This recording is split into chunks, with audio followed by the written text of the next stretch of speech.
Welcome to the Past in Pictures channel. Be sure to subscribe and like so you don't miss out on more videos like this one. In 1903 on the Colorado River, pioneers cross in covered wagons while others use ropes to make an improvised passage. The lack of bridges made this kind of crossing a common necessity in the Old West, especially along migration and freight routes. William A. Pinkerton sits in the center, with Railroad Special Agent Pat Connell at his left and Sam Finley at his right.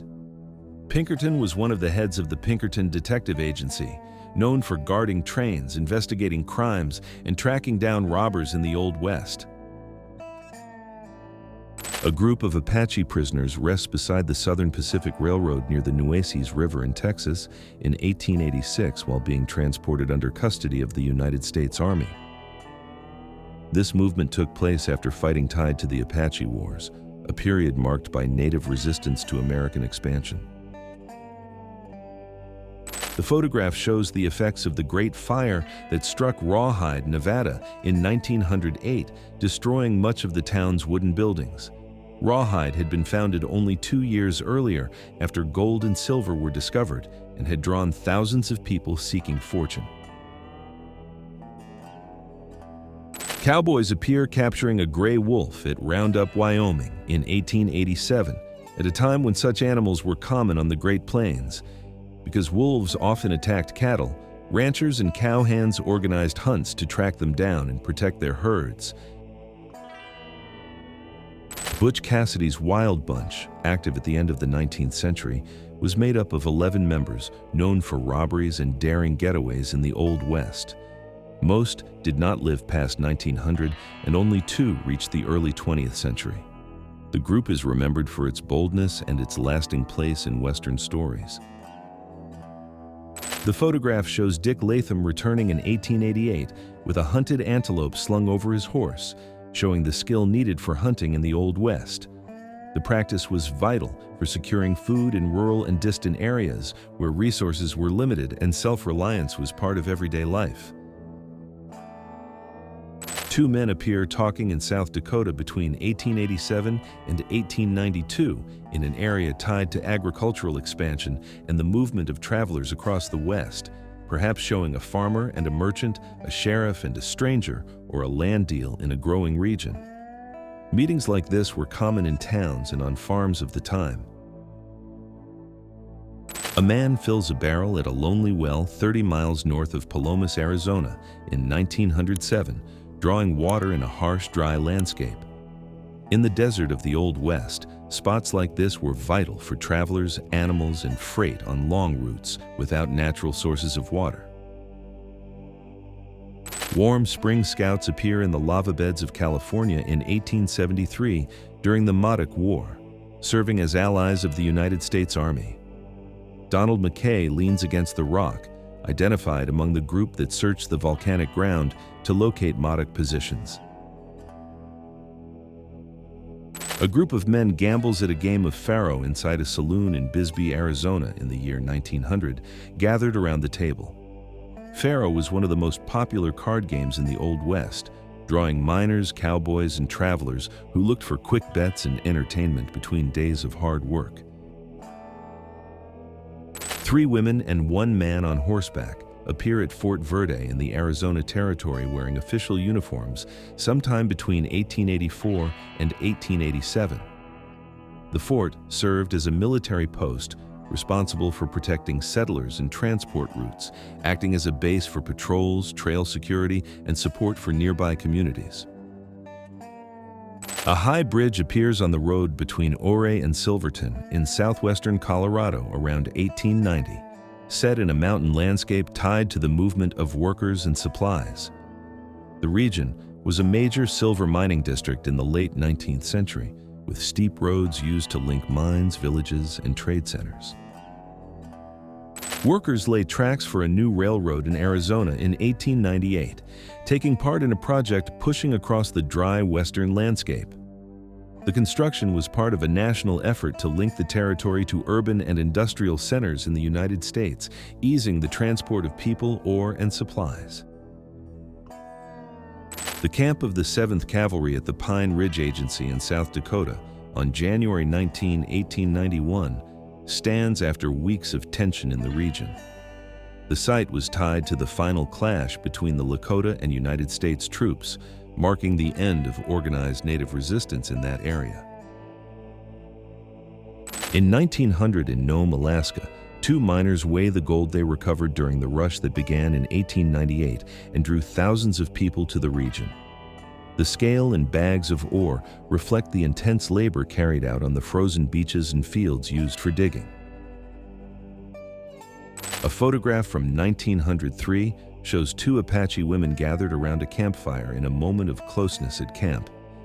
During this period, Apache communities still faced pressure and conflict over the defense of their lands and traditions in the Wild West, holding on to cultural practices even as outside changes were forced upon them. A man appears guarding a miners' camp near Deadwood in 1876 during the Black Hills Gold Rush. These temporary camps were set up by prospectors searching for gold in the region, using tents, campfires, and rough shelters as places to work and rest. Calamity Jane stands at the grave of Bill Hickok in Mount Moriah Cemetery in Deadwood, South Dakota in 1903, paying tribute to her longtime friend. Jane became known for her hard-living life in the Old West, while Hickok gained fame as a gunman and one of the region's most vivid figures. The Deadwood coach appears in Deadwood, South Dakota in 1889, serving as one of the main ways to travel for residents and visitors during the Black Hills Gold Rush. The coach carried passengers between camps, mines, and business districts, keeping up with the constant flow of people drawn by the region's prospects. The Tollgate Saloon in Black Hawk, Colorado, appears in a photograph from 1897 when the town was thriving as an important mining center. The place served miners and travelers drawn by the Colorado Gold Rush, acting as a gathering spot for rest, meals, and business deals. The town of Tonopah, Nevada, in 1903, appears shortly after the discovery of silver that turned it into an important mining center. The image shows a busy street with covered wagons, horses, and many people moving between shops, reflecting the region's rapid growth. The beginnings of the town of Anadarko in the Oklahoma Territory on August 8, 1901, show a land auction taking place at the stand of a lumber company. Around it, temporary buildings such as banks, simple offices, and the first frame of a future boarding house begin to rise.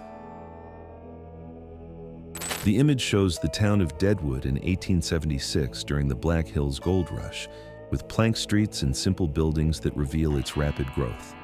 The town had become a center of commercial and mining activity, drawing prospectors, merchants, and travelers attracted by new opportunities. The camp at Gayville, in 1876 during the Black Hills Gold Rush, appears as a cluster of wooden cabins and tents that mark the temporary mining towns of the West. Gayville brought together miners and merchants who settled near the diggings to work, trade supplies, and search for new chances at fortune. The railroad station at Tonopah, Nevada, in 1907, appears as a central point in the town's development. The arrival of the train was decisive for local growth, allowing quick shipment of silver from the mines, as well as goods and workers that kept the economy moving. The photograph shows several interesting details, including the ornate sign for Bloom's Furnishings, goods, hat, boot, and shoe, displayed prominently along Main Street. The elaborate signwork shows how businesses tried to stand out amid the bustle of Western towns, using bold lettering and decoration to draw customers. Members of the Apache people deliver bundles of hay to American settlers in the Arizona Territory in 1893, in a trade and supply activity between neighboring communities. The work involved gathering, bundling, and hauling the hay for use with pack and farm animals. A chuck wagon at a rodeo in Texas around 1900 serves as a camp kitchen and support center for the Cowboys. Rodeo practices began in the 19th century in the American West, when cowboys showed their cattle handling skills at community events. This stretch of Main Street brought together several enterprises, including the grocery of Sella and Hall, the law office of Miller and Haste, the Stebbins Wood and Postbank Building, the Bootmaker Karcher, and the J. Shouty City Market. The businesses occupied plain structures set in a row along the street, forming a busy commercial core typical of expanding western towns. Businesses stand in a row along Main Street, a typical scene in growing western towns where stores, saloons, and workshops were set side by side. The two tall pines in the middle of the street were likely left standing by early business owners who used the trees to hang the Adam Brothers banner and make their establishments more visible to travelers. Lost Medicine, Wankan Kea of the Onkapapa Sioux, was photographed in 1872 and represents an important figure of the Sioux Nation. Wankan Kea belonged to the Onkapapa group and lived during a time marked by ongoing efforts to preserve culture, land, and traditions in the face of United States expansion. The inside of a ranch in Fremont County, Idaho, in 1872, shows weapons hanging on the wall for hunting and protection. Such equipment was essential for residents in isolated parts of the Old West, where safety and food often depended on what could be done from one's own home. Miners appear at Durkee Camp at the Chicago Mine in Yavapai County, Arizona, in 1900, settled close to the workings. Mining was one of the main economic activities in the region and drew workers hoping to find gold, silver, and copper. The Minneconta Hotel appears in Hot Springs, South Dakota, in a photograph from 1889 in a town known for its hot springs. The place drew visitors seeking medicinal treatments and rest in the natural pools that made Hot Springs a popular Western resort. A Pawnee village appears made up of earth and grass lodges, round buildings covered with soil and vegetation that offered protection from the extreme weather of the Great Plains. These structures were used by families and served as places for daily living, storage, and shelter through the changing seasons. The home of Chief Red Cloud appears at the Pine Ridge Agency in 1891, located in an area administered by the government for Lakota groups. Red Cloud was one of the most influential leaders of the Oglala Lakota and took part in key talks with the United States to secure land and rights for his people. The Great Powwow Dance of the Cheyenne appears in Montana around 1891, bringing community members together in a traditional ceremony.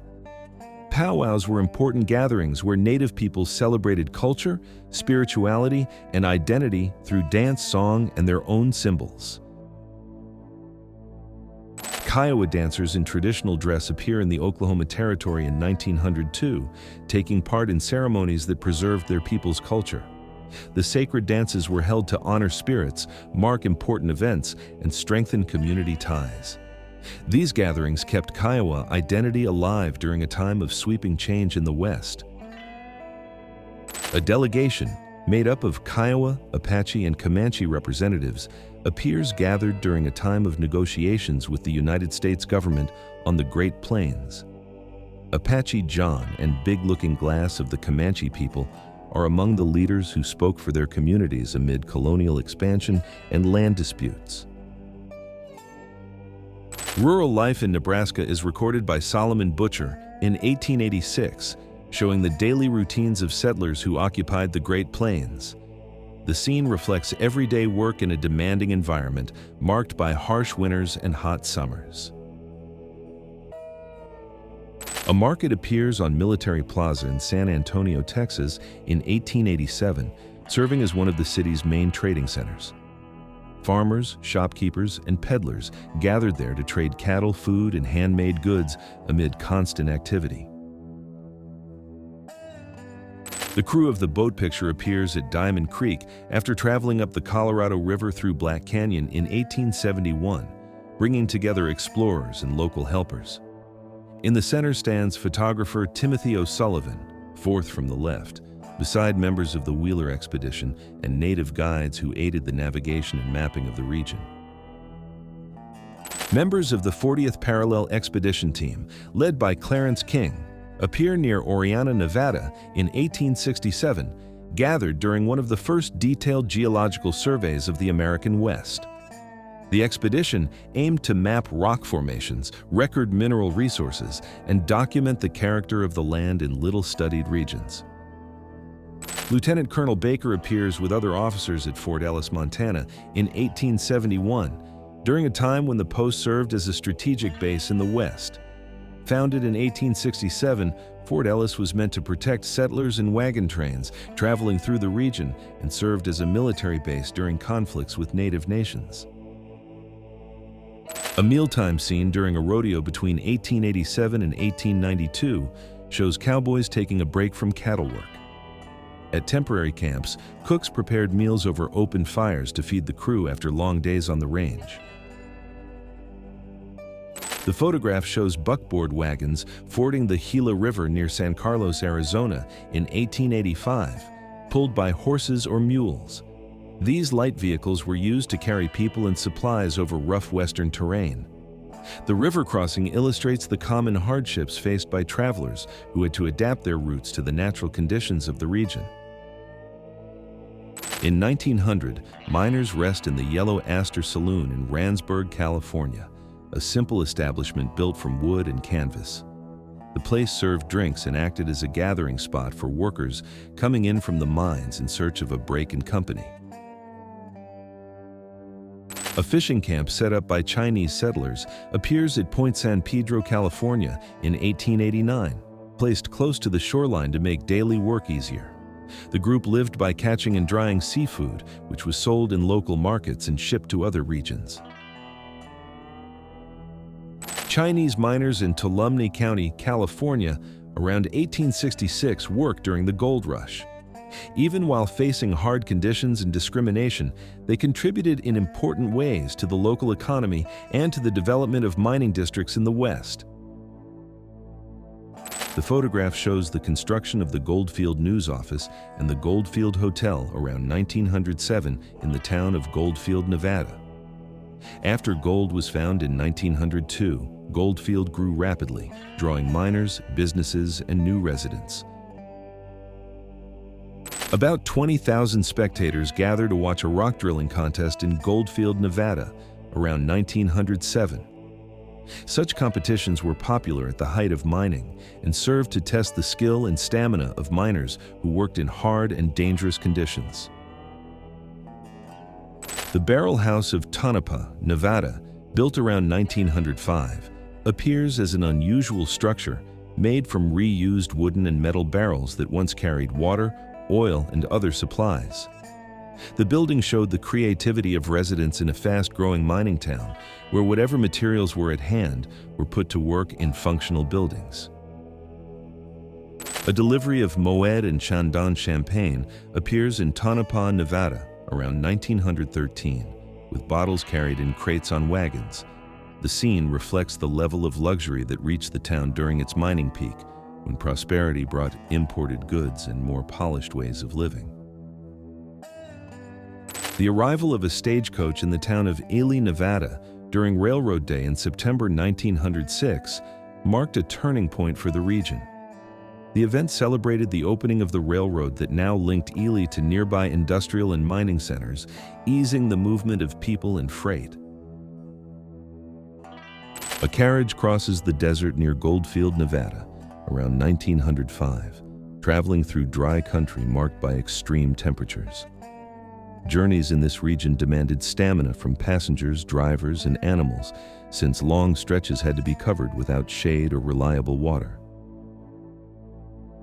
A stagecoach appears in Cripple Creek, Colorado in 1895, running through a town that had become one of the leading gold mining centers in the United States. The place saw a heavy flow of miners and merchants from many regions, driven by discoveries of new veins of ore. A Saratoga stagecoach heads toward Encampment, Wyoming in 1899, traveling between two towns that were growing through mining and trade.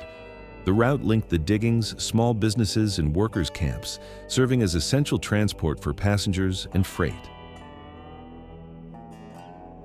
The House of Alpaca appears at the base of the canyon on the Dyea Trail in Alaska around 1897 on a route used by travelers during the Klondike Gold Rush. The structure served as a stopping place for those heading into the interior, offering temporary shelter in rough country. A river station appears in Sweetwater County, Wyoming in 1869, serving as a stopping point for travelers, traders, and explorers crossing the West. Such stations provided places to rest, trade for supplies, and make river crossings along long and difficult routes. The first water supply system in the town of Perry, Oklahoma, in 1893 consisted of wooden towers with raised tanks used to store and deliver drinking water. The setup served newly arrived residents after the area was open to settlement, providing an essential basic resource. The first waterworks in Perry in the Oklahoma Territory in 1890 set up the town's first piped water system. Towers and tanks were erected to serve new residents after the area was open to settlement. The service marked an important step in the town's urban growth. The first blacksmith shop in Guthrie, Oklahoma, appears in 1889, set up soon after the unassigned lands were opened for settlement in April of that year. The town grew quickly, bringing in new residents who needed basic services, such as smithing for tools, horses, and work equipment. The first oil discovery at Mexican Hat, Utah, came in 1895, marking the start of exploration in the area.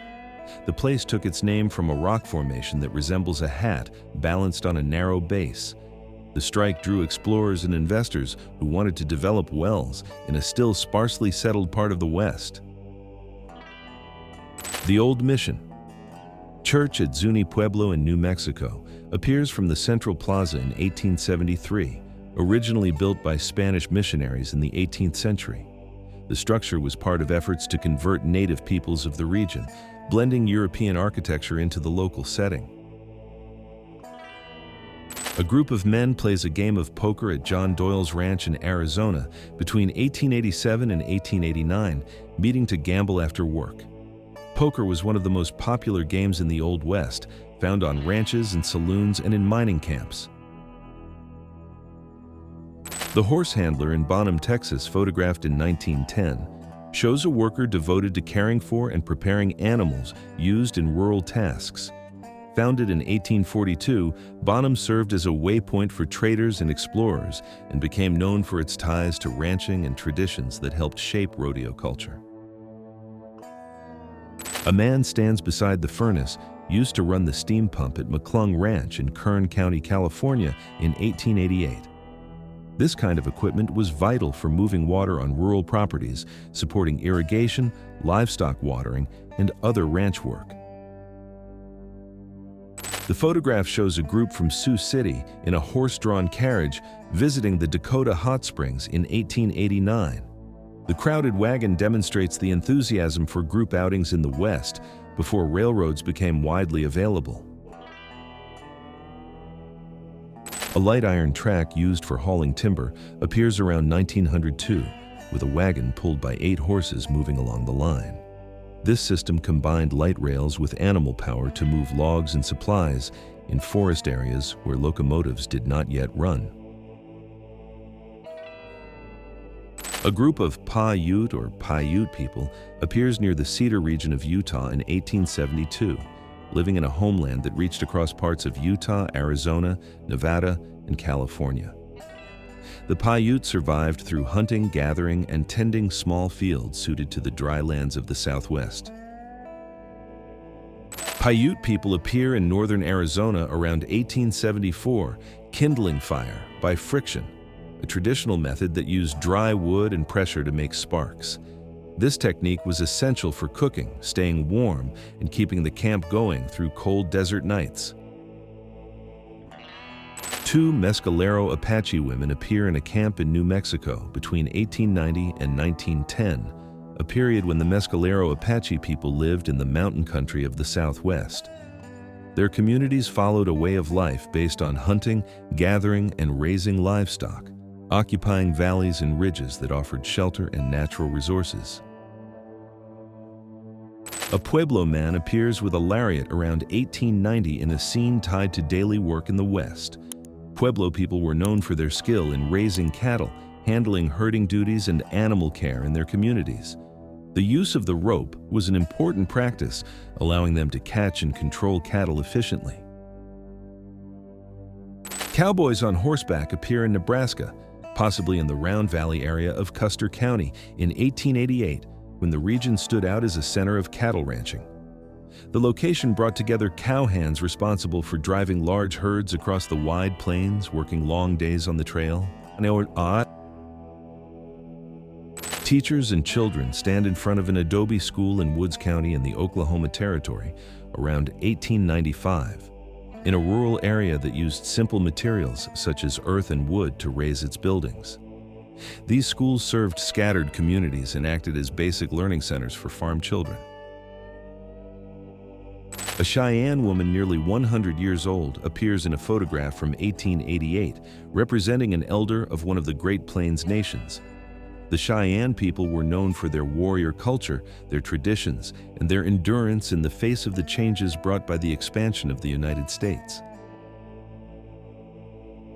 A survey camp from the 1872 expedition appears with Logan, Carrington, and Negley present, set up in an area used as a temporary base for research. These expeditions were organized to map territories in the American West, record landforms, and identify important natural resources. Gold mining at Boren's Gulch in La Plata County, Colorado in 1875 appears in an area linked to the San Juan Gold Rush. The region drew prospectors searching for new deposits who worked on steep slopes and in narrow valleys to bring out the ore. A miner's cabin appears in the La Plata Mountains of Colorado in 1875, built in simple fashion to shelter prospectors working in the region. The area was rich in silver and drew many ore seekers during the 19th century mineral rush. A miner's cabin in Colorado between 1898 and 1905 stands in simple form from the days of the gold rush. Shelters like this were used by prospectors working in the Rocky Mountains while they searched for new ground to work. Three miners push a cart loaded with supplies in Goldfield, Nevada, when the town was a major center of the gold rush in the early 20th century. The movement of equipment kept the work in the mines going and supported the daily routines of prospectors in search of new finds.